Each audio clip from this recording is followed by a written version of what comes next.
असफलता एक ललकार है, असफलता एक ललकार है, इसे स्वीकार करो। असफलता एक ललकार है, इसे स्वीकार करो। जहां कमी नजर आए, जहां कमी नजर आए, उठो और उसका सुधार करो। तो उम्मीद करते हैं बढ़िया लगी होगी आपको। भैया कहने का मतलब ये है कि अगर आप असफल हो रहे हो, लगातार परेशान हो रहे हो, तो फिर बिल्कुल जो है जो कमी रह गई उस पर फोकस करो। अगली सुनना, मंजिलें क्या, मंजिलें क्या, रास्ता क्या, मंजिलें क्या, रास्ता क्या, हौसला हो तो फासला क्या, हौसला हो तो फासला क्या। तो उम्मीद करते हैं आप लोग बढ़िया होंगे और सब कुछ अच्छा चल रहा होगा। आगे एक्सरसाइज पढ़ाएंगे और कल हम करवाए थे आपको 1.1, उसमें से मैंने कुछ प्रश्न करवाए थे, पहला भी करवा दिया था, दूसरा भी करवा दिया था और शायद तीसरा भी कराया था। देख लो कहां तक पहुंचे थे। ठीक है, एनसीईआरटी एक्सरसाइज में करवाए थे। तो एनसीईआरटी में मैंने क्या क्या करवाया था, पहला प्रश्न हो गया था ना, पहला, दूसरा, तीसरा, तीसरा भी बता दिए थे, बताना है, तीसरा बताना है, तीसरा बताना है। तीसरा प्रश्न ये है, अभाज्य गुणनखंड विधि द्वारा निम्नलिखित पूर्णांकों के एचसीएफ तथा एलसीएम ज्ञात कीजिए। देखो मैंने बताया होगा पिछली वीडियो में, यानी कल बताया था मैंने कि एचसीएफ और एलसीएम निकालने के लिए मैंने अपनी ट्रिक बताई थी। ठीक है, क्या बताए थे, दोबारा चेक कर लो, मैं दोबारा इस वीडियो में बता देता हूं। मासा का मैंने क्या बताया था, मासा का, मासा में मैंने बताया था मिले सब में, मिले सब में। ठीक है, और लासा का क्या बताया था, लासा का बताया था लाओ सब। ये कोई किताब में थोड़ा ना तुम्हें मिलेगा, ये समझाने के लिए ट्रिक है। देखो इधर, तो देखेंगे प्रश्नों को। तीसरे में कौन कौन से पार्ट दे रखे हैं। पहला दे रखा है 12 है सॉरी 12 है, 15 है और 21 है। सेकेंड पार्ट में देखो समझो, 17 है, 23 है, 29 है और थर्ड पार्ट है। अच्छा ये आ ही नहीं रहा, चलो इसको हटा दे। ये नीचे ये वाला आ रहा कि नहीं, पूरा भी नहीं आ रहा। चलो मैं इसको नीचे दोबारा लिख देता हूँ। ठीक है, मैं यहाँ लिखूँ, देखो आ रहा है, ठीक है वो लिखा रहने दो। ये 12 है, 15 है और तीसरा आपका पार्ट है कौन सा, 21 है।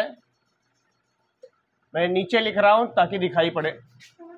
17 है और ये 23 है और ये 29 है। ठीक है, अब देखो तीसरा पार्ट, हाँ तीसरा पार्ट समझो।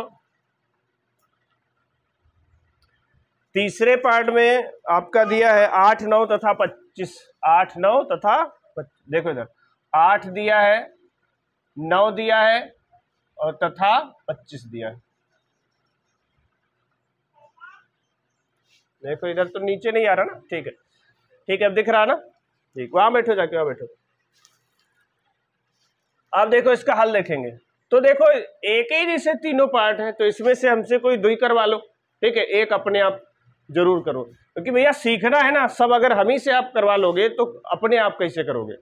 ठीक है, तो अभाज्य गुणनखंड, कौन से गुणनखंड करने हैं भैया, अभाज्य गुणनखंड करने हैं। तो देखो समझो, पहले वाले का हल समझो, यहां हल देखेंगे भैया, खेत में चलने वाला हल बोर्ड पे है, देखो समझो। तो 12 के गुणनखंड उम्मीद करते सबको आते होंगे, 2 छंग 12, 2 तिया 6, 3 इकन्ना 3। ऐसी 15 के देख लो, 3 पच्चे 15, 5 इकन्ना 5। ऐसे ही 21 के देख लो, ठीक है, 21 के देख लो,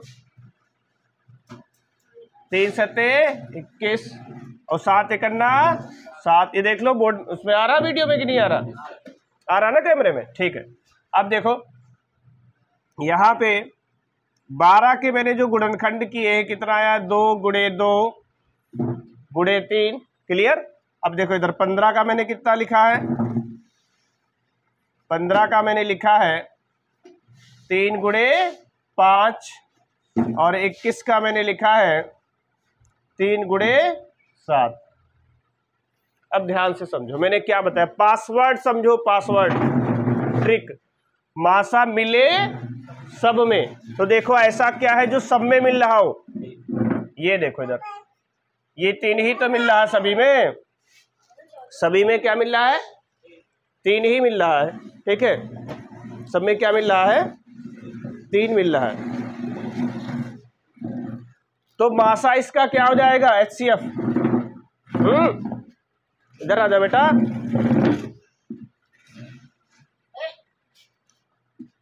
चोट लग जाएगी। देखो इधर HCF क्या हो जाएगा? HCF आपका हो जाएगा कितना? हाँ भी दे रहे, 3 हो जाएगा, ठीक है। HCF कितना हो जाएगा? 3 हो जाएगा। बच्चे भी बहुत डिस्टर्ब करते हैं, ये छोटी बेटी हमारी है जो बहुत तंग कर रही है। देखो इधर समझो, HCF 3 है और LCM मैंने क्या बताया था? तो 3 लिख लिया, बाकी इसको छोड़ के जो बचा, क्या क्या दिख रहा है तुम्हें? ऊपर 2 गुणे 2 दिख रहा है, 5 दिख रहा है और 7। चेक कर लो, गुणा कराओ। 3 दूना 6 दूना 12 पंचे 60, ये 400 भी देख लो। इसमें आ रहा है कि नहीं? कैमरे में चेक कर लो, आ रहा तो उधर लिख दे। नहीं, ये इतना दिख रहा है। चलो यहाँ लिख देते हैं, गुणा कराएंगे तो कितना आ जाएगा? 420, ठीक है नहीं है? चलो तो भैया जो लासा निकाले मैं यहाँ लिख देता हूँ, ठीक है। HCF आपका कितना आ गया है? मैं दोबारा लिख देता हूँ। HCF आया है 3 और LCM कितना आ गया है? LCM आपका आ गया है 420, ठीक है। अब वीडियो को रोक करके क्या कर सकते हो? नोट कर सकते हो, ठीक है भैया। तो देखेंगे भैया तीसरा पार्ट। हाँ, दूसरे पार्ट की बात करें तो सब ये रूढ़ संख्याएं हैं, ये दुनिया में किसी से नहीं कटती, खुद ही से कटती हैं और 1 से कटती हैं, ध्यान रखना। तो इसको कर लेना, ठीक है। इसमें ऐसे बता रहा हूं, इसमें HCF 1 आएगा और हमें लग रहा है इसमें भी 1 आएगा। चेक करके देख लेते हैं। थर्ड वाला देख लो भाई, तीसरा भाग देख लेते हैं। तो क्या दिया है? 8 दिया है और देखो 8 को आप क्या लिख सकते हो? 2 गुणे 2 गुणे 2 और 9 के गुणनखंड 3 गुणे 3 और 25 के गुणनखंड 5 गुणे 5। उम्मीद करते हैं ये इतना समझ में आ रहा होगा, ठीक है। यहां तक कोई समस्या नहीं है ना? ठीक। अभी क्या पासवर्ड क्या बताए थे? पासवर्ड ये बताए थे कि HCF यानी मासा मिले सब में। भैया कुछ दिखाई नहीं पड़ रहा जो मिल रहा हो, और अगर कुछ भी ना दिखाई पड़ रहा हो तो ध्यान देना, सभी में एक चीज जरूर होती है सबके साथ में, वो है 1, ठीक है। तो फिर क्या है? 1 मान लिया जाता है। तो HCF क्या हो जाएगा? 1 हो जाएगा। क्लियर? LCM मीन्स ये जो बच गया सबकी गुणा, ठीक है। हाँ, यानी 2 गुणे 2 गुणे 2, यानी डायरेक्ट संख्याओं से ही गुणा करा सकते हो। 8 9 25 की ही गुणा करा सकते हो, ठीक है। और ये क्या? 3 गुणे 3 और ये 5 गुणे 5। कहने का मतलब ये है कि क्या लिखा था? 8 गुणे 9 और गुणे 25, ये सबकी गुणा करा लो, ठीक है। 25 8 200, ठीक है। 200 गुणे 9 चेक कर लो, ठीक है। 1800 कितना आना चाहिए? 9 दूना 1800 आना चाहिए। कितना आना चाहिए भैया? 1800, ठीक है। चेक कर लो, देखो यही आ रहा, कुछ और आ रहा? ये आंसर है और ये भी आंसर। उम्मीद करते हैं आपको बढ़िया बेहतरीन तरीके से समझ में आ रहा होगा। आप वीडियो को रोक करके जो है नोट कर सकते हो। देखेंगे भैया चौथा प्रश्न क्या दे रखा है? HCF दे रखा है। क्या दे रखा है भैया? HCF। ये 306 और दिया है 657। ये कितना दे रखा है? 9 दे रखा है। और पूछा क्या है? LCM पूछा है किनका? इन्हीं का, 306 और 657। LCM पूछ रहे हैं। ध्यान से देखो भैया, ध्यान से देखो। पहली संख्या 306, दूसरी संख्या 657, ठीक है। और HCF देख लो, मासा दिया हुआ है और लासा निकालने को कह रहा है। तो याद करो, मैंने एक फार्मूला आपको लिखवाया है, नहीं लिखवाया तो आप देख लो क्या लिखवाया है। चूंकि मासा मासा मीन्स क्या, HCF गुणे लासा यानी क्या, एलसीएम, पहली संख्या गुणे दूसरी संख्या। ऐसा फार्मूला मैंने बताया है, लिखवाया है। अगर आपको नहीं पता है तो आप पिछली वीडियो देखें, ऑनलाइन वाले जरूर जो है पिछली वीडियो देखें, और ऑफलाइन वालों की कॉपी में जरूर से ये सब लिखा होगा। तो देखेंगे सब वैल्यू यहाँ पे रखेंगे। देखो HCF कितना है, 9 है। एलसीएम की तलाश है। पहली संख्या कितनी है, 306 है। दूसरी संख्या 657 है। अब देखो डायरेक्ट काट दो। किसको काटोगे, इसको काट लेते हैं। 9 कन्ना 9 और 9 सत्ती 63। फिर कितना बच गया, 2 9 तरीक 27। ये गुणा बताओ कितनी है, ये गुणा बताओ। 306 और गुणे में 73। ठीक है, गुणा करा लो भाई। कितनी गुणा है इसकी, ठीक है, कई रकमें करा के बताओ इस कितना आएगा। जैसे ही आप इसकी गुणा करा लोगे क्या निकल आएगा, एलसीएम आ जाएगा। ठीक है, तो देखो ध्यान क्या रखना है, HCF दे रखा था ना, एलसीएम निकालने को कहा था। फार्मूला मैंने क्या बताया, ध्यान से समझेंगे कि मासा गुणे लासा बराबर पहली संख्या गुणे दूसरी संख्या। ध्यान रखना यहाँ पे, ठीक है, यहाँ पे क्या करते हैं, दोनों क्या कहते हैं, संख्याओं का गुणनफल भी लिख देते हैं। ठीक है, सही से गुणा कराओ। इतना आ रहा है, मैं चेक कर देता हूँ। हाँ, गुणा गलत बता रहे हो ना, तभी बता रहे। ठीक, 22,000 करके है, देख लो इतना आएगा। 22,000 आंसर शीट से मैं चेक कर रहा हूँ। 338। ठीक है, इतना आना चाहिए। क्या आया सभी का, ठीक है, 38। उम्मीद करते हैं आपको ये प्रश्न समझ में आ गया होगा। और हाँ, ध्यान रखना ऐसे प्रश्न बोर्ड के लिए वेरी इंपॉर्टेंट होते हैं। ठीक है, बोर्ड के लिए ध्यान रखो, ऐसे प्रश्न अक्सर आया करते हैं। अगर आपको ये जानकारी बढ़िया लगी, ये प्रश्न पूरा समझ में आ गया है, तो आप वीडियो को रोक करके नोट कर सकते हैं। भैया कॉपी पेन जरूर लेके बैठा करो। ठीक है, वीडियो को रोक दो।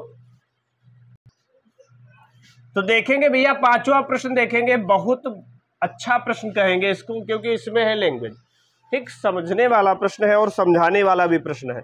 लिखा है, जांच कीजिए कि क्या किसी प्राकृत संख्या स्मॉल n के लिए संख्या 6 की पावर n अंक 0 पर समाप्त होगी। ध्यान से समझना, ये लिखा है 6 की पावर n। ठीक है, ये पूछा जा रहा है कि ये क्या कभी 0 पे एंड हो सकती है। और एक बात बताऊं, लॉजिक वाली बात बताता हूं, जो भी संख्या 0 पर समाप्त होगी, काय पर समाप्त होगी, 0 पर समाप्त होगी, वो पक्का, मतलब और किसी से तो कट भी सकती है, लेकिन एक संख्या ऐसी है जिससे कटना ही कटना है, वो है 5। चेक कर लो। जैसे मैं लिख दूं कितना, देखो इधर 10 लिख दिया, 20 लिख दिया, 30 लिख दिया, 40 लिख दिया, 50 लिख दिया। ध्यान से देखो, काटते जाओ। 5 से सब कट रही कि नहीं कट रही, 5 से सब कटती जाएंगी, 5 से सभी कटती जाएंगी, सभी 5 से कट रही होंगी। 5 दूना 10, 5 चक्को 20 और 5 छक्का 30, 5 अठी 40 और 5 दुसान 50, कटती जाएंगी। क्लियर। तो एक खास क्वालिटी ये है कि वो संख्या किससे कटनी चाहिए, 5 से। 5 से कटने का मतलब ये हुआ कि 5 का गुणनखंड, फैक्टर, अभाज्य गुणनखंड जिसको कहते हो, 5 का गुणनखंड उसमें उपस्थित होना चाहिए। अब देखो ध्यान से, अगर इसको खोलेंगे, देखो इधर मैं क्या लिख सकता हूं, 2 गुणे 3, बस इतना ही तो लिख सकते हो कि और कुछ लिख पाओगे क्या। इसमें 5 का गुणनखंड मौजूद है, नहीं है ना, तो ये संख्या क्या 0 पे समाप्त होगी, नहीं होगी। उम्मीद करते हैं ये लॉजिक आपको समझ में आ गया होगा। अब इसको लिखोगे कैसे, अगर किसी को लैंग्वेज नहीं लिखना आता तो भैया एनसीईआरटी मैंने पकड़ रखी है। इसमें एक एग्जाम्पल आपका दे रखा है, मैं बता दूं, एक एग्जाम्पल भी ऐसे ही दे रखा है। उदाहरण 1 पेज नंबर 5 पे है, संख्याओं 4 की पावर n पर विचार कीजिए। ऐसे ही बिल्कुल एक दिया हुआ है, लेकिन हम कह रहे हैं आप इतनी लंबी लैंग्वेज मत लिखो। ठीक है, यहाँ पे देखो मैं अपने तरीके से लिखवा देता हूँ, अपने तरीके से लिखवा देता हूँ। यहां लिख देंगे, यदि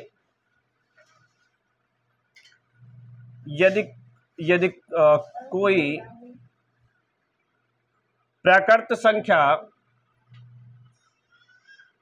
प्रकृत संख्या n शून्य पर समाप्त होती है,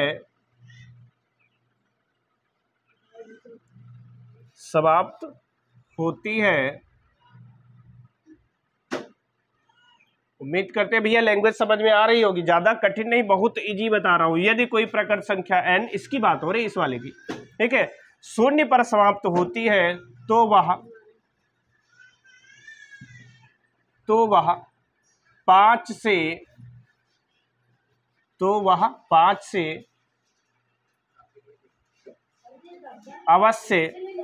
अवश्य विभाजित होगी या विभाज्य होगी। तो वह 5 से अवश्य विभाज्य होगी।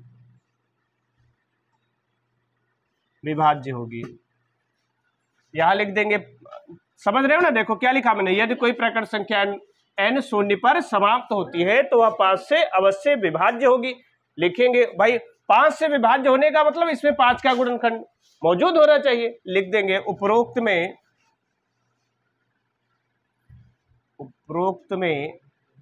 में केवल 2 तथा 3 का गुणनखंड है। क्या है? गुणनखंड है। और 5 उपस्थित होना, वह 5 से अवश्य विभाज्य होगी। अवश्य विभाज्य होने का मतलब है कि इसमें 5 का गुणनखंड होना चाहिए। और यहां क्या लिख देंगे? उपरोक्त में केवल 2 तथा 3 का गुणनखंड है। लिख देंगे अतः दी गई संख्या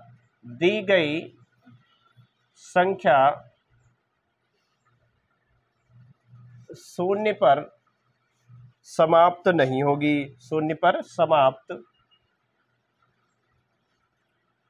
समाप्त नहीं होगी।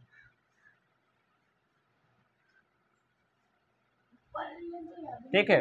हाँ, आप देखो सब रटना थोड़ा ना है, कुछ नहीं याद करना। दी गई संख्या शून्य पर समाप्त नहीं होगी, ठीक है, या नहीं होती है। अतः दी गई संख्या शून्य पर समाप्त नहीं होती है, ऐसे लिख दो, नहीं होती है। तो ये थोड़ा प्रश्न समझने वाला था भाई, समझाने वाला था, ध्यान से समझो। और हाँ, ये लैंग्वेज रटनी बिल्कुल भी नहीं है। मैंने क्या आपको समझाया? मैंने यही बताया कि अगर कोई संख्या शून्य पे समाप्त होगी तो 5 से जरूर कटेगी।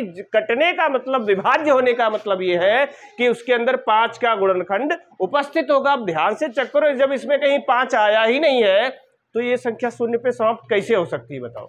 ठीक है, तो उम्मीद करते हैं जानकारी आपको समझ में आ गई होगी। अगर भैया जानकारी समझ में आ गई तो वीडियो को आप रोक करके और नोट कर सकते हो।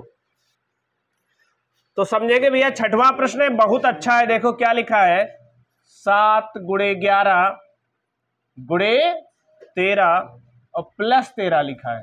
ठीक है, और ये दे रखा है 7 गुणे 6 गुणे 5 गुणे 4, यस 4 गुणे 3 गुणे 2 गुणे 1, ठीक है, और प्लस कितना है? 5, इतना है। देखो टिफिन इधर देख देखो समझो। अब यहां ध्यान से समझेंगे, भाज्य संख्याएं हैं क्यों। अब देखो यहां ध्यान से समझेंगे। अब भाज्य संख्या का मतलब क्या हुआ, मैंने क्या बताया था। अगर इसमें से एक और मैं टेक्निक बता रहा हूं कि कैसे इनको साबित किया जाए कि भाज्य संख्या है। तो कैसे करेंगे? अगर इसमें आपको कुछ भी कॉमन दिख रहा हो, कुछ भी कॉमन मिल जाए इसमें और इसमें, तो उसी बेस पे हम आराम से कह सकते हैं कि ये भाज्य संख्या है। कैसे? देखो बताते हैं। तो देखो क्या लिखेंगे, ये लिखा है आपका 7 गुणे 11 गुणे 13 और प्लस का कितना 13। ध्यान से समझो। अब यहां कॉमन देख लो भैया क्या है। अगर 13 कॉमन ले लेंगे तो क्या बचेगा? ठीक है, 7 गुणे 11 और प्लस कितना 1। गुणा कराने की कोई आवश्यकता नहीं है, इसे छोड़ दो। ठीक है, गुणा कराने की कोई आवश्यकता नहीं है। लिख देंगे उपरोक्त में 13 का गुणनखंड उपस्थित है। ठीक है, शरारत ना करो बच्चा। देखो समझो, उपरोक्त में 13 का गुणनखंड उपस्थित है,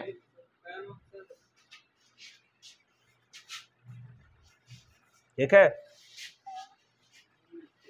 तो समझेंगे, ठीक है। उपरोक्त में 13 का गुणनखंड उपस्थित है,